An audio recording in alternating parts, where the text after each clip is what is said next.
विगत घटनाक्रम में मैंने मनु और शतरूपा का विवाह संपन्न होते देखा। ऋषिगण ने उन्हें आशीर्वाद दिया। ये ही ऋषिगण वीरणी और दक्ष प्रजापति को आशीर्वाद देने भी उपस्थित थे। सृष्टि की रचना का क्रम गतिमान हुआ तो सृष्टि के रचनाकार सदाशिव लोक कल्याण निमित्त सगुण साकार रूप में अपने गण नंदी, श्रृंगी, भृंगी सहित अवतरित हुए। ब्रह्मा, विष्णु, महेश, नारद तथा देवगण ने आह्लादित होकर उनका जयनाद किया, उनकी महिमा का गान किया।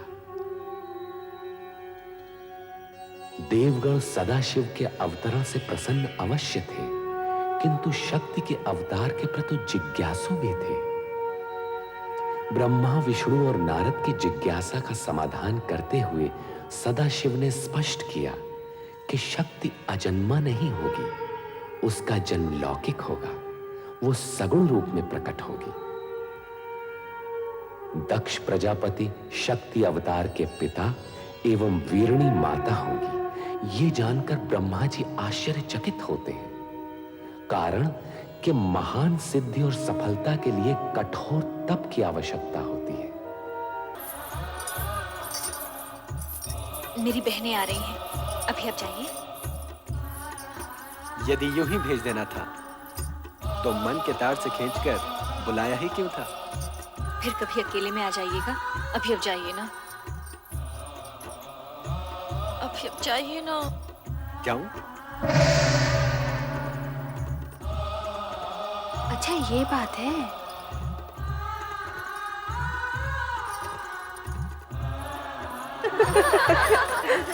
किससे बातें कर रही थी रति? किसी से भी नहीं। यहाँ कोई आया ही नहीं था। ये अपने आप से ही बातें कर रही थी। लगता है इसका मन भरमा गया है। आंखें दुल्हन बनी है और पलकें घूंघट सजा रही हैं। अधरों पर नहीं नहीं और मन में हाँ हाँ। अपने प्रियतम को यहाँ बुलाकर उसे अपने मन का हाल सुनाकर कहती है यहाँ कोई आया ही नहीं। बताओ ना रति, कौन था वो जो तुम्हारे हृदय को शीतल पवन की तरह स्पर्श कर आनंदित कर गया? बोल ना रति, कौन था वो जिसके मिलन से तेरे मुख की लालिमा और भी चमक उठी? बोलो ना, कौन था वो जो तुम्हारी चंचल चितवन और मादक मुस्कान के आकर्षण में बंधा यहाँ तक चलाया था? वो कौन था, कहाँ से आया था, मैं कुछ भी नहीं जानती। ओहो, परंतु उसके आगमन से जो मुझे आनंद की अनुभूति हुई है तो मैं नहीं बताने वाली। अच्छा, तो फिर हमें ही पता लगाना होगा कि वो था कौन।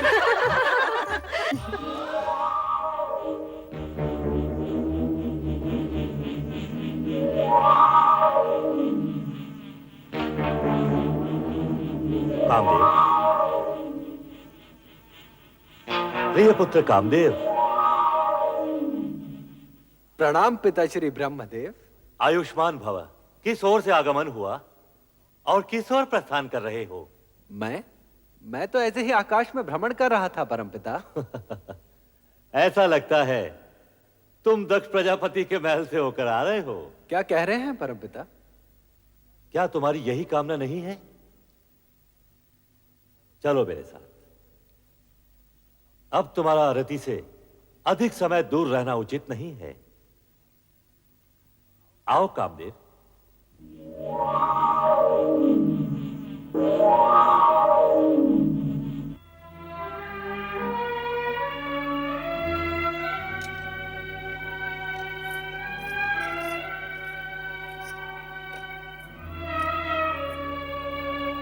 क्या बात है महाराज, क्या सोच रहे हैं आप? महारानी, हमारी सभी कन्याएं विवाह के योग्य हो गई हैं। उनके लिए योग्य वरों का चयन करना किसी समस्या से कम नहीं। विधाता हर कन्या का भाग पहले से ही निश्चित कर देता है, और जिन कन्याओं ने दक्ष प्रजापति की पुत्रियों के रूप में जन्म लिया है वे साधारण नहीं हो सकती। आप उनकी चिंता छोड़िए। पुत्र दक्ष। पिताश्री, प्रणाम प्रणाम पिताश्री। परमपिता। आयुष्मान भव। इन्हें पहचाना? ये पुष्पधनवा कामदेव हैं। इन्हें भला कौन नहीं जानता। संभवतः तुम ये नहीं जानते कि हम तुम्हारी चिंता दूर करने आए हैं। हमारी चिंता? चिंता कैसी पिताश्री? तुम्हारी पुत्री रति के लिए कामदेव ही सर्वश्रेष्ठ वर हैं। हमारी इच्छा है कि तुम इन दोनों का विवाह शीघ्र ही संपन्न कर दो। रति और कामदेव पति पत्नी के रूप में एक दूसरे के पूरक बनेंगे। अब सोचने का समय नहीं है दक्ष। हम जानते हैं रति का जन्म कामदेव के लिए ही हुआ है और इन दोनों की आकर्षण शक्ति एक दूसरे को निकट भी ला चुकी है। यदि ऐसा है तो आपकी आज्ञा हमें शिरोधार्य है परमपिता। हम आपकी आज्ञा का पालन शीघ्र ही करेंगे पिताश्री।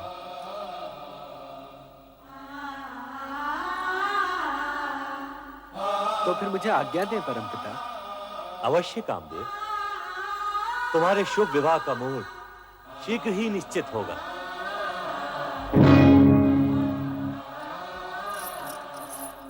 अकस्मात आपके दर्शन पाकर हमें अपार हर्ष हुआ है परमपिता। वीरणी, दक्ष, हमारे आगमन का उद्देश्य रति कामदेव विवाह प्रस्ताव से कहीं अधिक महत्वपूर्ण है। हम तुमसे एक विशेष अनुरोध करने आए हैं। अनुरोध क्यों पिताश्री? आप आज्ञा दीजिए। आदिदेव महादेव रुद्रावतार का सगुण रूप लेकर कैलाश पर प्रकट हो चुके हैं। ये तो तुम्हें ज्ञात ही होगा। सुना अवश्य है पिताश्री, परंतु सर्वशक्तिमान होते हुए भी उन्होंने ये विचित्र रूप धारण क्यों किया, ये मेरी समझ से परे है। शिव का यह रूप वैराग्य, योग व भक्ति एवं श्रद्धा का मूर्तिमान स्वरूप है। इसे समझना बड़े बड़े ज्ञानियों के लिए भी कठिन है। समय आने पर तुम्हें उनकी महानता का परिचय होगा। आप सत्य कह रहे हैं परमपिता। आपसे अधिक भोलेनाथ के विषय में भला और कौन जान सकता है। परमपिता, पहले ये बताइए कि आप जिस अनुरोध की बात कर रहे थे वो क्या है? मैं शिवाज्ञा से तुम्हारे पास एक संदेश लेकर उपस्थित हुआ हूं। क्या है वो संदेश? तुम दोनों को आद्य शक्ति मां जगदम्बे को पुत्री रूप में पाने के लिए तपस्या करनी होगी। तपस्या? तपस्या क्यों पिताश्री? यदि शक्ति माता को हमारे यहां पुत्री रूप में जन्म लेने की इच्छा है तो वे उसी रूप में प्रकट होंगी। उसके लिए तपस्या की क्या आवश्यकता है? मैं भी यही सोच रही हूँ। हमारी इतनी कन्याओं की तरह वो भी जन्म ले लेंगी। वे अन्य कन्याओं की तरह सामान्य कन्या नहीं होंगी। तपस्या करके उन्हें प्रसन्न किए बिना उनकी प्राप्ति असंभव है। यह न भूलो कि शक्ति के सगुण अवतार के माता पिता बनने का श्रेय और गौरव तुम दोनों को ही प्राप्त होगा, यह निश्चित है। इसलिए इस शिवाज्ञा को शीघ्र स्वीकार करके शक्ति आराधना प्रारंभ करो। जैसी आपकी आज्ञा। रति कामदेव के विवाह के पश्चात सर्वप्रथम हम आप ही की आज्ञा का पालन करेंगे पिताश्री। तुम्हारा कल्याण हो वत्स दक्ष और वधु वीरनी। महारानी, पिताश्री की इच्छा अनुसार हमें शीघ्र ही रति कामदेव का विवाह संपन्न कर देना चाहिए। करचरण कृतं वा कायजं कर्मजं वा श्रवणनयनजं वा मानसं वा पराधं विहितम्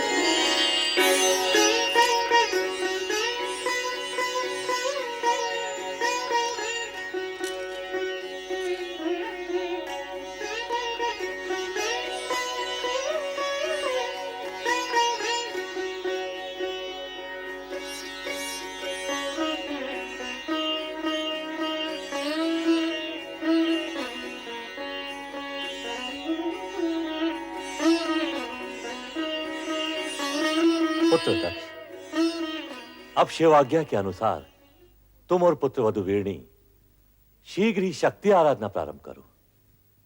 जो आज्ञा। ओम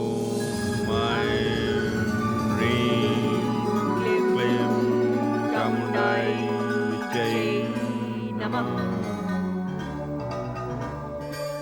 ओम ऐं ह्रीं क्लीं चामुण्डायै विद्महे नमः। ओम ऐं ह्रीं क्लीं चामुण्डायै विद्महे नमः। ओम ऐं ह्रीं क्लीं चामुण्डायै विद्महे नमः। ओम ऐं ह्रीं क्लीं चामुण्डायै विद्महे नमः। ओम ऐं ह्रीं क्लीं चामुण्डायै विद्महे नमः। ओम ऐं ह्रीं क्लीं चामुण्डायै विद्महे नमः। ओम ऐं ह्रीं क्लीं चामुण्डायै विद्महे नमः। ओम ऐं ह्रीं क्लीं चामुण्डायै विद्महे नमः। ओम ऐं ह्रीं क्लीं चामुण्डायै विद्महे नमः। ओम ऐं ह्रीं क्लीं चामुण्डायै विद्महे नमः। ओम ऐं ह्रीं क्लीं चामुण्डायै विद्महे नमः। ओम ऐं ह्रीं क्लीं चामुण्डायै विद्महे नमः। ओम ऐं ह्रीं क्लीं चामुण्डायै विद्महे नमः। ओम ऐं ह्रीं क्लीं चामुण्डायै विद्महे नमः।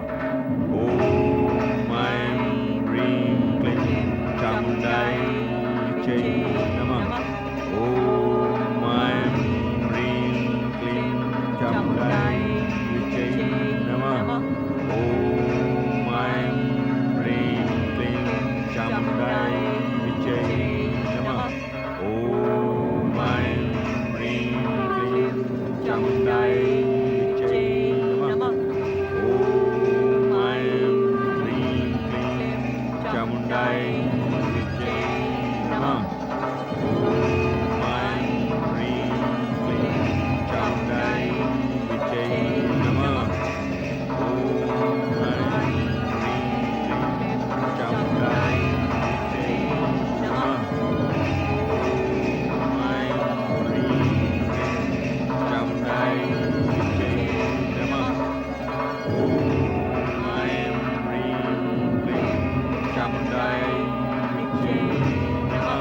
ओम ऐं ह्रीं क्लीं चामुण्डायै विद्महे नमः। ओम ऐं ह्रीं क्लीं चामुण्डायै विद्महे नमः। ओम ऐं ह्रीं क्लीं चामुण्डायै विद्महे नमः।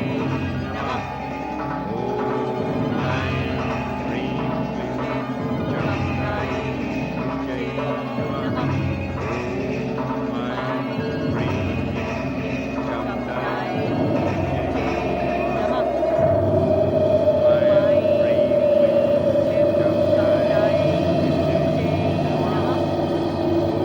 ओम ऐं ह्रीं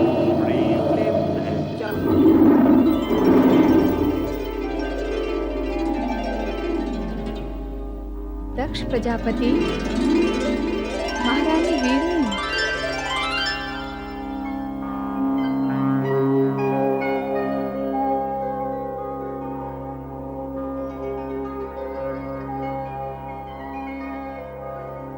हे माँ जगदम्बे, अष्टभुजाधारी विश्वेश्वरी, प्रणाम। देवी शक्ति, आपके दर्शन पाकर हम धन्य हो गए। तुम्हारी भक्ति आराधना सफल हुई प्रजापति दक्ष। महारानी वीरणी, मैं तुमसे प्रसन्न हूँ, वर मांगो। माँ, अब तो साक्षात शक्ति है माँ जगदम्बे। परम पिता ब्रह्मा जी की प्रेरणा से आपको पुत्री रूप में पाने की कामना से ही हमने ये तपस्या की है माँ। हमारी ये कामना पूर्ण करें माँ, हमारी ये कामना पूर्ण करें। मेरी कोख से जन्म लेकर हमें माता पिता होने का गौरव प्रदान करें, हमारी इच्छा पूर्ण करें। आदि शक्ति विश्वेश्वरी। तथास्तु। परंतु मेरा इस प्रकार शक्ति रूप में प्रकट होना शीघ्र ही आपकी स्मृति से ओझल हो जाएगा। ये किस लिए माँ? आप दोनों को ये स्मृति नहीं रहेगी कि मैंने आपकी पुत्री के रूप में जन्म लेने का वरदान दिया है। ऐसा क्यों मां सर्वेश्वरी? इस कारण कि मेरे जन्म के पश्चात आप मुझे साधारण कन्या समझकर उसी प्रकार स्वाभाविक व्यवहार करें जिस प्रकार सामान्य माता-पिता अपनी पुत्री से करते हैं। ये किस लिए माँ? हर प्रयोजन बताया नहीं जाता महारानी वीरणी। जैसी माँ विश्वेश्वरी की इच्छा, परंतु अब हमारी कामना शीघ्र ही पूर्ण कीजिए। तुम्हारी कामना पूर्ति का वरदान तो मैंने दे ही दिया है महारानी वीरणी। कल्याण हो। जय हो मां आदिशक्ति जगदम्बे, जय हो मां। जय हो।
महारानी जी बधाई हो, बधाई हो।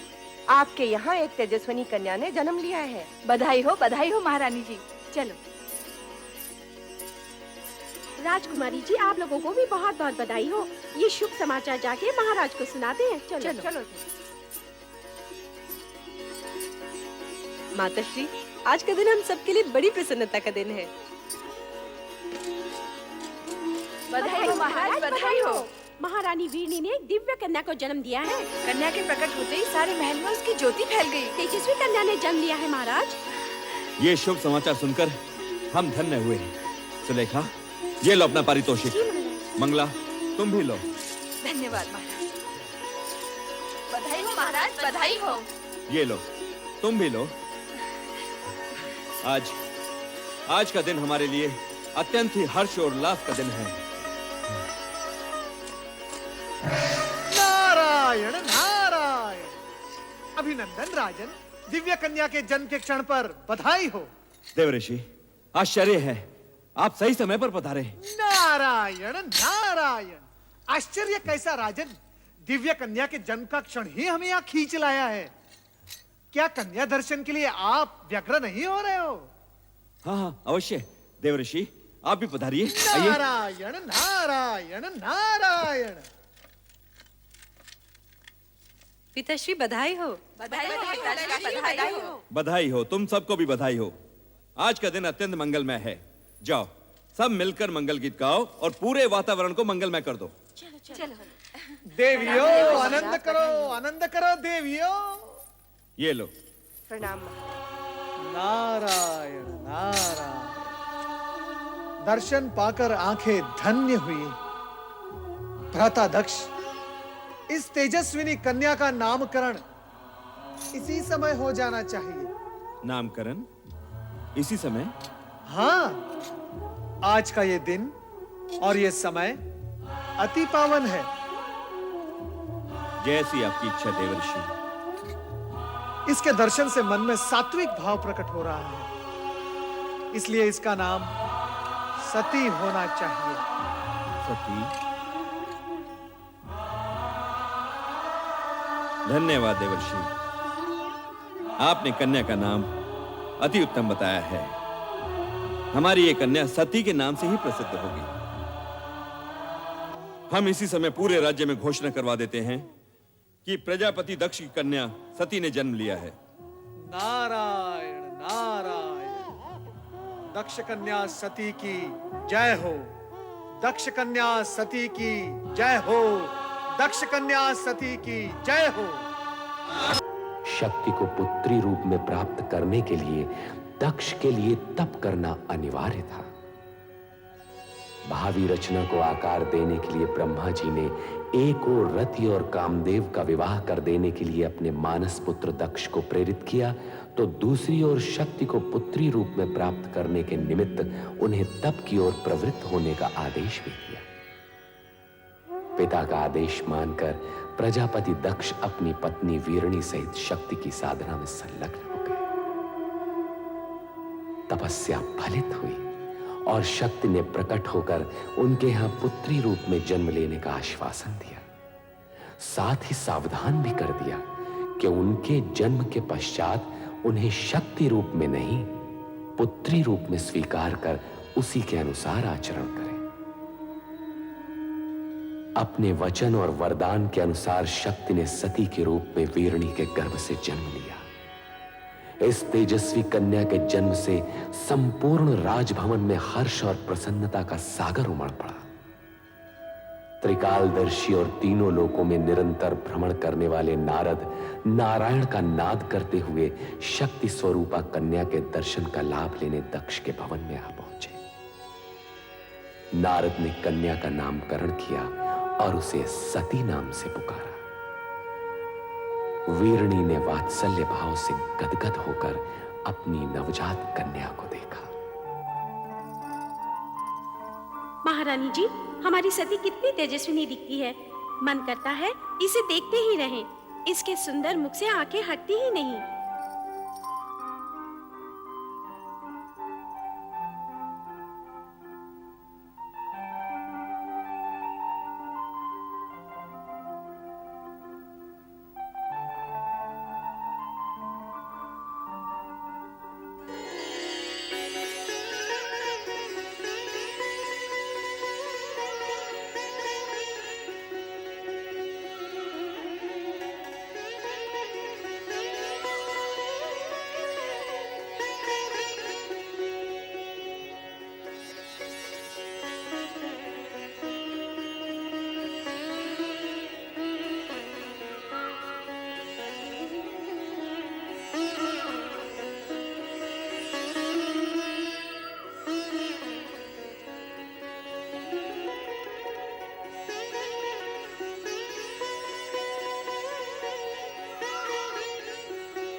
अरे अश्विनी, इस सती कहाँ है? तूने देखा है? नहीं तो पता नहीं कहाँ खोई रहती है आजकल।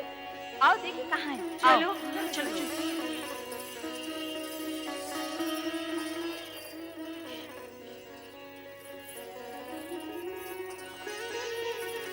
कौन? यही तो हम सब पूछना चाहती हैं सती, कि कौन है वो जिसके ध्यान में तुम हर समय मग्न रहती हो? मैं स्वयं नहीं जानती रोहिणी। पता नहीं कौन है वो जिसके रूपाकार को देखने की उत्सुकता में मेरा मन सदा खोया रहता है। ये तो बहुत गंभीर समस्या है रोहिणी। सचमुच गंभीर समस्या है। अरे जब उस पुरुष का ही पता नहीं तो उसका रूपाकार कैसे दिखेगा? हाँ हाँ, अब तो पिताश्री दक्ष प्रजापति से निवेदन करना ही होगा कि हमारी सती का स्वयंवर रचा दें। सभी प्रकार के उत्तम पुरुष सती के सामने आकर खड़े हो जाएंगे।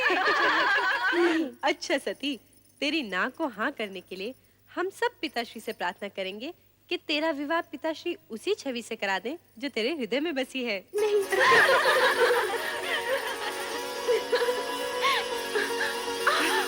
अरे सती, क्या हुआ? कहाँ भागे जा रही है? कहीं नहीं माते। अरे कहीं नहीं। सती, इतनी बड़ी हो गई फिर भी बचपना नहीं गया।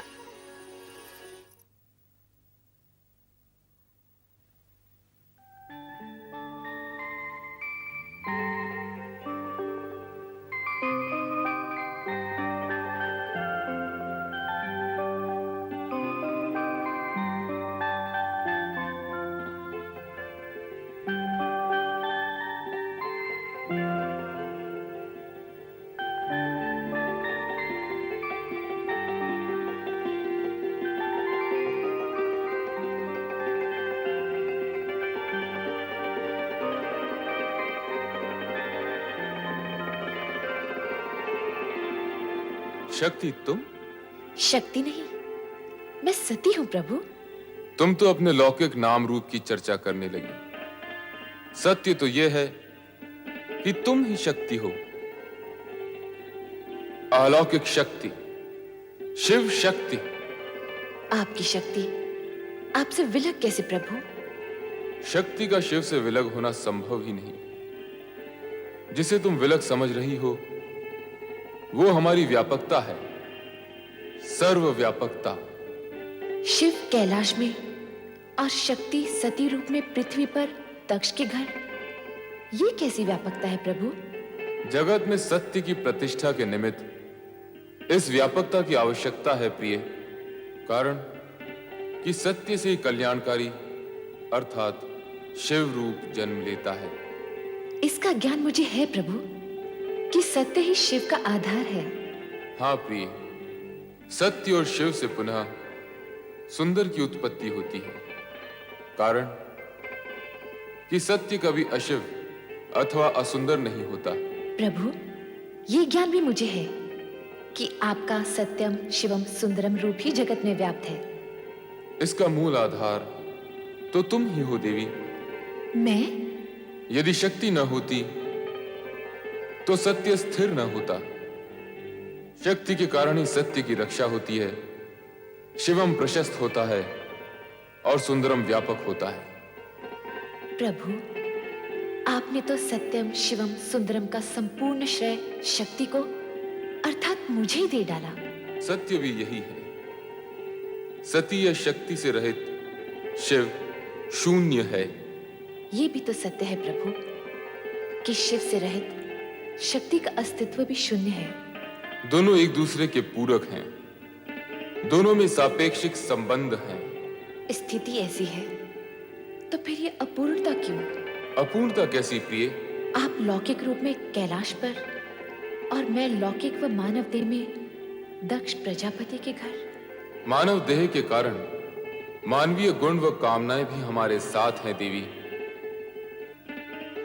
किंतु तुम्हें इस सत्य का ज्ञान तो होगा ही कि हमारा यह लौकिक व अलौकिक रूप तथा जगत की संपूर्ण रचनाएं सत्यम शिवम सुंदरम की रक्षा व निर्वाह हेतु ही हैं। प्रिय, शीघ्र ही लौकिक रूप में हमारा मिलन होगा। सत्यम शिवम सुंदरम की रक्षा हेतु? हाँ देवी, हमारे मिलन हेतु पंचाक्षरी मंत्र का जाप तुम्हारा आधार होगा। पंचाक्षरी मंत्र अर्थात ओम नमः शिवाय।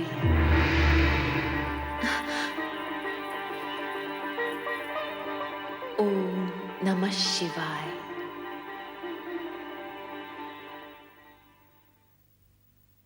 बेटी सती, सती उठो।